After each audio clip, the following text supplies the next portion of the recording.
Imagine um país em que políticos podem errar, cometer irregularidades e, mesmo assim, encontrar uma forma de escapar das consequências. Parece enredo de novela, mas é exatamente o que muitos brasileiros temem diante da chamada PEC da blindagem. Essa proposta tem movimentado os bastidores do Congresso, tomado as ruas em protestos e dividido a opinião pública. Afinal, estamos diante de um avanço para a estabilidade política ou de uma manobra perigosa que pode abrir as portas para a impunidade? A PEC da blindagem surge com a promessa de proteger o exercício do mandato parlamentar. Em outras palavras, ela quer limitar ou até impedir que certas acusações cheguem diretamente ao Supremo Tribunal Federal contra deputados e senadores. Seus defensores dizem que isso garante mais equilíbrio entre os poderes, que evita perseguições políticas e dá segurança para que parlamentares atuem sem medo de retaliações. Mas, na prática, a leitura de grande parte da sociedade é outra. Seria um escudo para corruptos, uma tentativa de criar uma cúpula de imunidade capaz de blindar a classe política das consequências de seus atos. E o impacto dessa proposta não fica só nos corredores do Congresso. Nas últimas semanas, milhares de pessoas foram às ruas em diversas capitais do Brasil, levantando cartazes e gritando palavras de ordem contra a PEC. Artistas, juristas, lideranças civis e até ex-ministros do Supremo se manifestaram, classificando a ideia como um retrocesso democrático. A imagem é forte, um Congresso que deveria legislar pelo povo, mas que estaria, segundo críticos, criando leis para proteger a si mesmo. Por trás desse debate existe uma questão central. Qual? É o limite entre proteger o trabalho político e promover a impunidade. O texto da PEC gera desconfiança porque, em um país com histórico de escândalos de corrupção, qualquer medida que diminua a fiscalização ou enfraqueça o alcance da justiça soa como um sinal vermelho. Para muitos, blindar parlamentares é quase o mesmo que entregar a chave do cofre para quem já foi acusado de saqueá-lo. Os defensores, por sua vez, argumentam que a PEC não é sobre impunidade, mas sim sobre justiça e equilíbrio institucional. Eles alegam que, atualmente, parlamentares podem ser alvo de investigações abusivas, perseguições políticas ou até denúncias sem base sólida, apenas para manchar reputações e enfraquecer adversários. Segundo essa visão, a PEC serviria como uma proteção necessária para garantir a independência do legislativo. No entanto, a pergunta que ecoa é: quem realmente ganha com isso? O povo, que já sofre com escândalos de desvio de verbas e crises políticas, ou os próprios políticos, que encontrariam uma espécie de capa protetora contra a justiça? É exatamente esse dilema que coloca a sociedade em alerta. A cada nova manchete, cresce a sensação de que o jogo democrático está em risco, de que estamos prestes a assistir a uma mudança que pode transformar a relação entre governantes e governados. A parte mais preocupante é o simbolismo. Ao tentar aprovar a PEC, os parlamentares passam a imagem de que estão mais preocupados com sua própria proteção do que com os problemas reais da população: desemprego, inflação, saúde precária, violência urbana. Enquanto o povo clama por soluções, o Congresso parece gastar energia para se blindar. E isso, claro, aumenta o abismo entre a classe política e a sociedade. Essa primeira parte do nosso mergulho na PEC da blindagem mostra como o tema não é apenas jurídico ou legislativo, mas também moral e ético. Estamos diante de um ponto de virada. Se aprovada, a PEC pode ser vista como uma vitória da classe política sobre o clamor popular. Se barrada, como um recado de que a democracia ainda resiste. E no próximo capítulo, vamos aprofundar esse debate, revelando os bastidores da PEC, quem está por trás dela, quais interesses se escondem nas entrelinhas e como esse jogo pode afetar diretamente a sua vida. Se na primeira parte vimos o impacto da PEC da blindagem na opinião pública, agora é hora de entender os bastidores dessa proposta, onde as verdadeiras decisões acontecem. O Congresso Nacional virou palco de intensas negociações, reuniões secretas e articulações que mostram como essa medida está longe de ser apenas uma questão técnica. Nos corredores de Brasília, políticos de diferentes partidos se unem em torno de um objetivo comum: garantir sua própria proteção. A PEC foi apresentada com o argumento de que é preciso evitar o excesso de poder do Supremo Tribunal Federal. A ideia central é restringir a atuação da Corte em relação a parlamentares, obrigando que certas investigações passem primeiro por instâncias inferiores antes de chegar ao STF. Em teoria, parece uma questão de ordem jurídica. Mas, nos bastidores, a leitura é outra. Muitos veem a proposta como uma resposta direta a operações que, nos últimos anos, atingiram políticos influentes, inclusive de partidos do Centrão, do governo e da oposição. Fontes de dentro do Congresso revelam que a aprovação dessa PEC seria uma forma de criar um pacto de autoproteção. Deputados e senadores que normalmente brigam, em votações acaloradas, encontram um ponto de unidade quando o assunto é blindar seus próprios mandatos.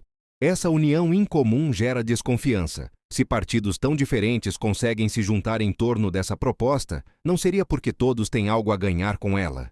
Entre os defensores da PEC, há discursos inflamados sobre independência dos poderes e garantia do Estado democrático de direito. Mas por trás das falas públicas circula uma motivação mais pragmática. Muitos parlamentares têm processos em andamento ou temem futuras investigações. Blindar o mandato, portanto, seria uma forma de construir um escudo coletivo, reduzindo os riscos de condenações que poderiam encerrar carreiras políticas. De outro lado, a resistência é feroz. Juristas, ministros aposentados e parte da oposição denunciam a proposta como um ataque frontal ao sistema de freios e contrapesos que sustenta a democracia. O STF, dizem eles, não pode ser enfraquecido, sob pena de abrir espaço para um verdadeiro vale-tudo político. A sociedade civil, com protestos e campanhas nas redes sociais, reforça essa crítica. Para os opositores, a PEC não é apenas um detalhe jurídico, é um passo perigoso rumo à impunidade institucionalizada. Nos bastidores, há ainda outro detalhe pouco discutido. Quem articula essa PEC ganha poder político. Lideranças do Congresso aproveitam o momento para negociar cargos, emendas e benefícios em troca de apoio à proposta. É um jogo de troca, onde blindagem se mistura com interesses eleitorais e disputas de poder. Cada voto conquistado não é apenas um apoio à PEC, mas também uma moeda de barganha que fortalece caciques partidários e grupos de influência. Enquanto isso, a pressão popular cresce. Manifestações tomam as ruas com cartazes que perguntam: blindagem de quem? Para quê? A desconfiança é alimentada por um histórico de escândalos de corrupção que marcaram o Brasil nos últimos anos, desde mensalão até operações mais recentes. A memória coletiva é clara. Toda vez que a política tenta se proteger, o povo paga a conta. E é justamente esse histórico que torna a situação explosiva. A cada pronunciamento em defesa da PEC, a sociedade reage com mais indignação. A cada movimento de bastidor para garantir sua aprovação, aumenta a sensação de que existe uma conspiração silenciosa entre os parlamentares. É como se o Congresso dissesse, de forma velada: não importa o que o povo pense, nós vamos nos proteger. Mas a política é feita de choques, e nesse caso não será diferente. Nos próximos dias, a proposta pode avançar em comissões, ser votada em plenário e até chegar ao Senado. E a pergunta que ecoa é: quem terá coragem de votar contra a blindagem? Afinal, em um ambiente onde todos se conhecem, votar contra a PEC pode significar abrir as portas para que investigações atinjam colegas, aliados e até a si mesmo. O Brasil está, portanto, diante de um impasse. De um lado, um Congresso que se move para aprovar a blindagem. De outro, uma sociedade que não aceita ver mais um passo rumo à impunidade. O jogo de bastidores está armado, mas o resultado ainda é incerto. E na próxima parte, vamos analisar o que pode acontecer caso a PEC seja aprovada, quais seriam os efeitos práticos para o Brasil e de que maneira isso poderia transformar a relação entre políticos, justiça e povo. Prepare-se, o que está em jogo não é apenas uma proposta de lei, mas o futuro da democracia brasileira. Se as primeiras partes mostraram a polêmica e os bastidores da PEC da blindagem, agora chegamos ao ponto crucial. Quais serão as consequências para o Brasil? Essa pergunta ecoa nas ruas, nas universidades, nas rodas de conversa e até mesmo nos corredores do próprio Congresso. A resposta, porém, não é simples.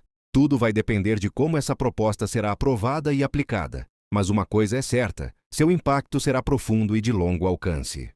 O primeiro cenário, caso a PEC seja aprovada, é um fortalecimento da sensação de impunidade.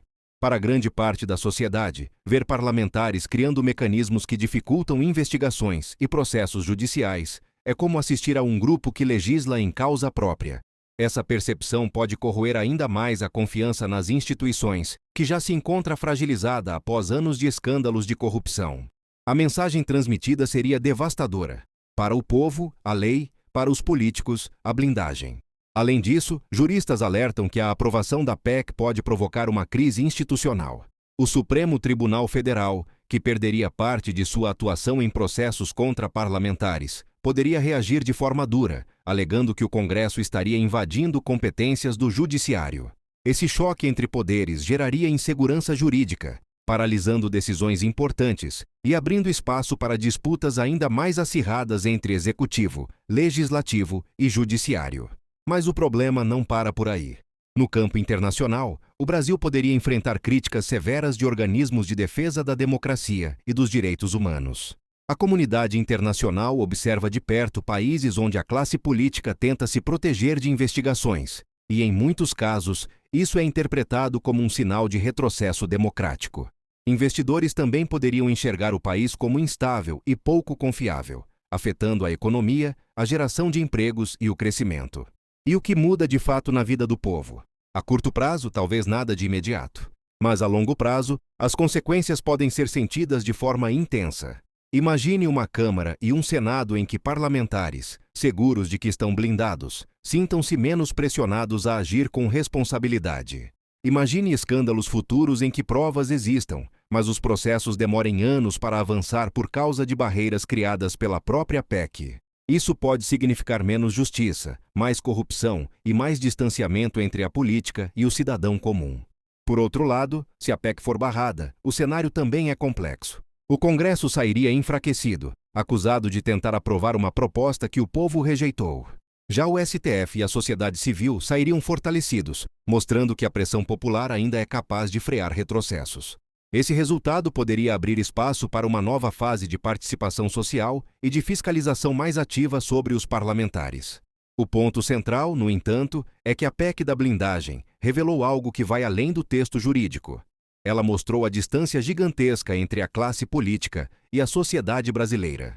Enquanto milhões de pessoas enfrentam problemas reais como desemprego, fome e violência, parte dos representantes parece mais preocupada em criar mecanismos de proteção para si mesma. Essa contradição gera indignação e pode ser combustível para novas ondas de protestos, como já vimos em outros momentos da história recente do Brasil.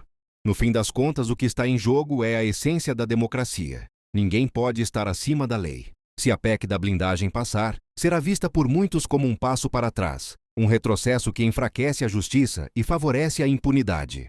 Se cair, será a prova de que a sociedade ainda tem força para reagir e que a democracia brasileira, apesar de suas falhas, segue viva. E agora, fica a grande pergunta para você, que nos acompanha até aqui. A PEC da blindagem é realmente justiça ou apenas um escudo para corruptos? O futuro do Brasil pode estar sendo decidido neste exato momento, e a sua voz, o seu debate e a sua opinião são parte essencial dessa história.